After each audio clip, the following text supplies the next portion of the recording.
नमस्कार और स्वागत है।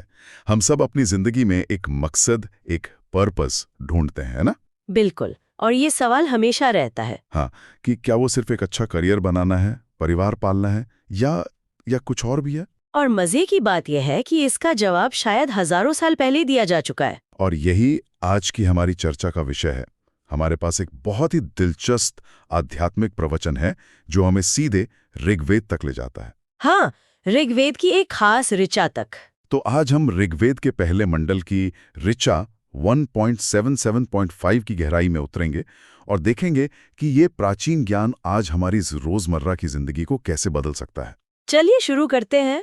तो शुरुआत उसी ऋचा से करते हैं जो इस पूरी चर्चा की नींव है।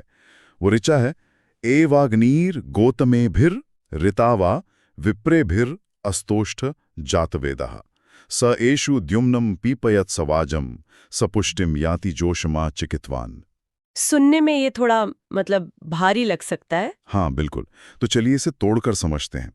इस ऋचा में असल में कहा क्या जा रहा है? हाँ, पर इस प्रवचन में ये साफ किया गया है कि यहाँ अग्नि का मतलब सिर्फ वो लकड़ी जलाने वाली आग नहीं है। अच्छा। ये एक ब्रह्म ज्वाला है, एक कॉस्मिक फायर जो हर जगह है, सूरज में, सितारों में और हमारे अपने अंदर भी।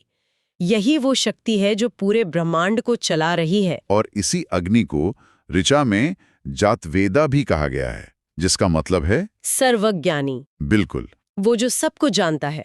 और ऋचा की पहली लाइन कहती है कि इस सर्वज्ञानी अग्नि की स्तुति गौतम भी और विप्रे भी ने की है। यानी गौतम जैसे महान ऋषि और बुद्धिमान लोग। हाँ, तो संक्षेप में पहली लाइन एक तरह से एक स्थापना है कि प्राचीन काल से ही सबसे बुद्धिमान लोग इस सार्वभौमिक ऊर्जा की शक्ति को पहचानते और पूजते आए हैं। ठीक है, तो बुद्धिमान ऋषि उस ब्रह्म ज्वाला की स्तुति करते हैं, ये बात समझ में आती है। लेकिन मेरा सवाल यह है कि इससे उन्हें मिलता क्या है? क्या यह सिर्फ एक आध्यात्मिक अभ्यास है या इसका कोई ठोस नतीजा भी होता है? यही तो इस ऋचा का सबसे आकर्षक हिस्सा है। दूसरा भाग वो एक तरह का वादा है। वादा? कैसा वादा? वो कहता है कि जो लोग इस अग्नि की सही तरीके से स्तुति करते हैं, उन्हें 3 खास चीजें मिलती हैं। पहली है द्युम्नम।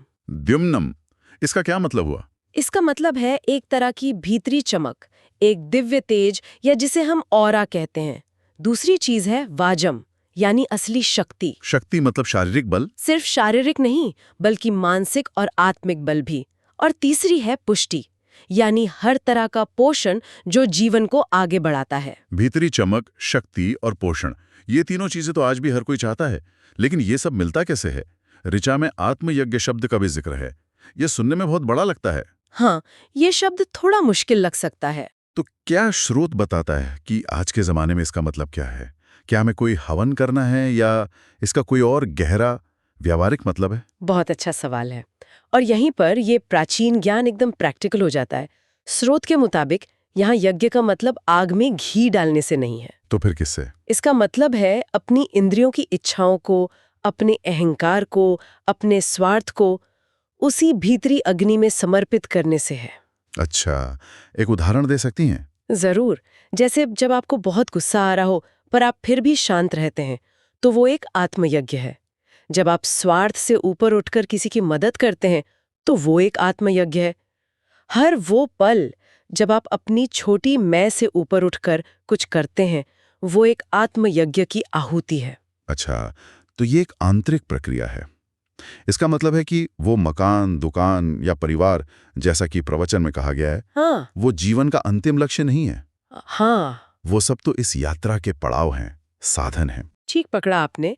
इस सोच के अनुसार असली लक्ष्य उस अनंत शक्ति को पाना है जो हम सबके भीतर पहले से ही मौजूद है। आत्मा। हाँ, जिसे हम आत्मा कहते हैं, उसकी सबसे ऊंची अवस्था ही परमात्मा है।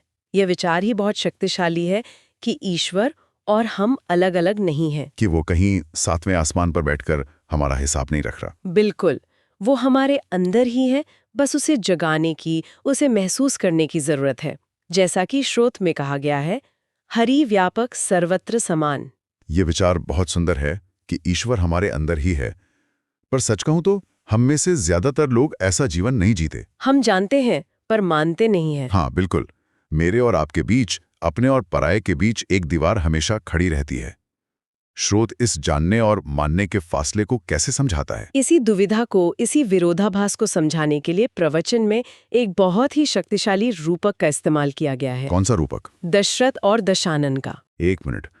रावण को भी दशानन कहते हैं और राम के पिता को दशरथ। दोनों में दश यानी 10 कॉमन है। क्या ये सिर्फ एक संयोग है? ये कोई संयोग नहीं है, यही तो इस रूपक की खूबसूरती है। यहाँ 10 हमारी 10 इंद्रियों का प्रतीक है। 5 ज्ञानेंद्रियां और 5 कर्मेंद्रियां। हाँ, आँख, कान, नाक, जीभ, त्वचा और हाथ, पैर, मुंह वगैरह।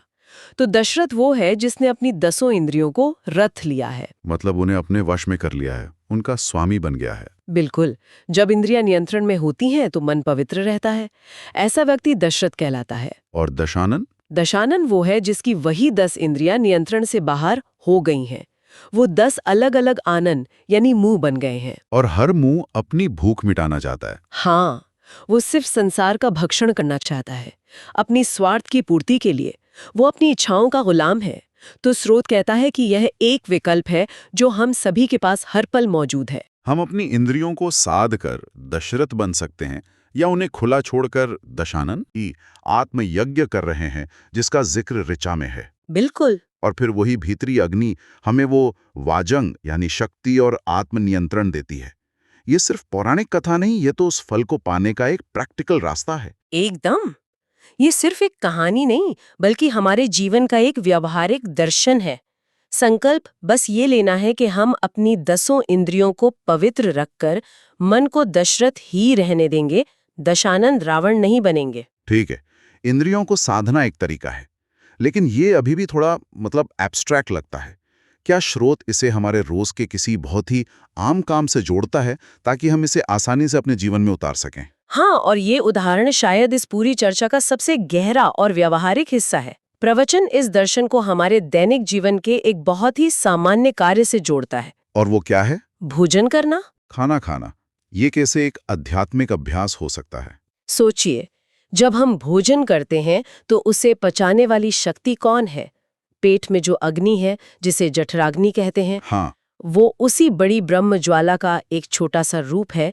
प्रवचन में इसे आत्मा श्री राम कहा गया है। आत्मा श्री राम। हाँ, तो इस नजरिए से जब हम खाते हैं तो हम सिर्फ अपना पेट नहीं भर रहे होते, हम अपने भीतर बैठे उस ईश्वर को भोग लगा रहे हैं, उसे आहुति दे रहे हैं। अब अगली बार जब मैं देर रात पिज्जा ऑर्डर करूंगा तो मुझे 2 बार सोचना पड़ेगा। सोचना तो चाहिए।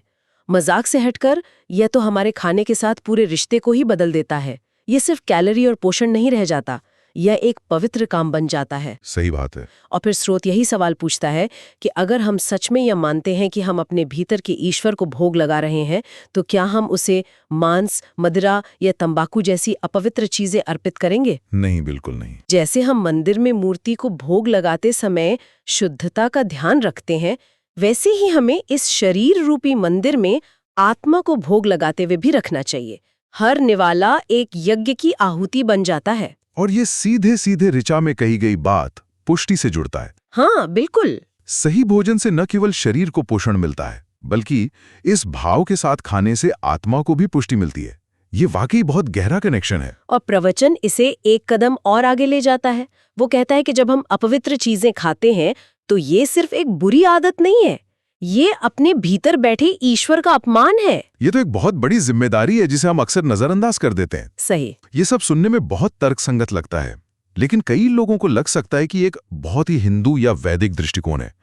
क्या स्रोत इस बारे में बात करता है कि ये दर्शन सभी के लिए, चाहे उनका धर्म कुछ भी हो? हाँ, और ये बहुत महत्वपूर्ण बिंदु है। प्रवचन इस बात पर जोर देता है कि ये सत्य किसी एक धर्म की बपौती नहीं है। मतलब ये सार्वभौमिक है। बिल्कुल। कोई खुद को हिंदू कहे, कोई मुस्लिम, कोई सिख, कोई ईसाई, लेकिन बनाने वाला तो सबका एक ही है। शरीर के अंदर जो जीवन शक्ति है, जो आत्मा है, वो तो एक ही है। बाइबल हो, कुरान हो, गुरु ग्रंथ साहिब हो या गीता, जब वो लिखी गई तो उनकी मूल शिक्षा एक ही थी। इस बात को समझाने के लिए स्रोत में एक बहुत सरल लेकिन असरदार उदाहरण दिया गया है, क से कबूतर वाला। हाँ, कि जैसे हम बच्चों को पढ़ाते हैं क से कबूतर। अब कोई आके कहे कि नहीं, हम क से कबूतर नहीं, क से कौवा पढ़ेंगे, इससे क्या फर्क पड़ता है? फर्क तो कुछ नहीं पड़ता। असल मकसद तो क अक्षर सिखाना है, कबूतर या कौवा नहीं। इसी तरह ये अलग अलग पंथ उस एक ही सत्य तक पहुंचने के अलग अलग रास्ते या तरीके हैं जिन्हें इंसानों ने बनाया है। सही। और इसी सार्वभौमिकता को, इसी यूनिवर्सल ट्रूथ को दर्शाने के लिए प्रवचन में शबरी और राम की कथा का उल्लेख किया गया है। हाँ, कि भगवान राम ने माता शबरी के जूठे बेर खाए थे। हम सब जानते हैं ये कहानी। शबरी एक तथाकथित नीची जाति से थीं, फिर भी राम ने उनके झूठे बेर खाकर यह संदेश दिया कि ईश्वर जाति, धर्म या बाहरी शुद्धता नहीं देखता। वो केवल भाव देखता है, सच्ची भक्ति देखता है। यह एक बहुत शक्तिशाली संदेश है जो सामाजिक भेदभाव पर भी चोट करता है। और प्रवचन इस कहानी को सीधे हमारे आज के जीवन से जोड़ता है। यह कहता है कि हमारे भीतर का राम आज भी हमारे द्वारा खाए गए हर निवाले को ठीक वैसे ही स्वीकार कर रहा है, जैसे उन्होंने शबरी के बेर स्वीकार किए थे। हाँ, वो राम आज भी हर शबरी के झूठे खा रहा है। जो भोजन हम खाते हैं वही तो हमारे शरीर का हिस्सा बनता है, हमारा रक्त बनता है। ईश्वर की इससे बड़ी बिना शर्त स्वीकृति और क्या हो सकती है? हम इस गहरी सच्चाई को समझ ही नहीं पाए हैं। तो आज हमने ऋग्वेद की एक ऋचा से अपनी यात्रा शुरू की और देखा कि कैसे यह हमें जीवन के असली उद्देश्य तक, आत्मनियंत्रण के तरीकों तक और हमारे रोज के कामों के गहरे महत्व तक ले जाती है। और सभी मतभेदों से परे एक सार्वभौमिक सत्य तक। हाँ, ये ज्ञान सिर्फ किताबी नहीं बल्कि जीने का एक तरीका है, दशरथ बनने का एक विकल्प है जो हम हर दिन चुनते हैं। निष्कर्ष के तौर पर एक विचारणीय प्रश्न छोड़ते हैं। प्रवचन में उल्लेख है कि कैसे हमारे भाव हमारे चेहरे को तुरंत बदल देते हैं। हाँ, ये तो होता है। जब आप क्रोध करते हैं तो आपका चेहरा लाल और विकृत हो जाता है। जब आप डरते हैं तो वही चेहरा पीला पड़ जाता है। और जब आप प्रसन्न होते हैं, परमानंद में होते हैं, तो चेहरा खिले हुए कमल जैसा हो जाता है। ये तो हम सबने अनुभव किया है। एक ही चेहरा, लेकिन भाव बदलते ही बिल्कुल अलग दिखने लगता है। तो सोचने वाली बात यह है, और ये सवाल मैं हमारे सुनने वालों के लिए छोड़ना चाहूंगी, अगर एक क्षणिक भाव हमारे बाहरी रूप को, हमारे चेहरे को इतना प्रभावित कर सकता है, तो सोचिए कि यदि हम अपने भीतर भक्ति, प्रेम और परमानंद के भाव को स्थायी रूप से धारण कर लें, तो हमारे आंतरिक स्वरूप में, हमारी आत्मा में कितना गहरा और स्थायी परिवर्तन आ सकता है।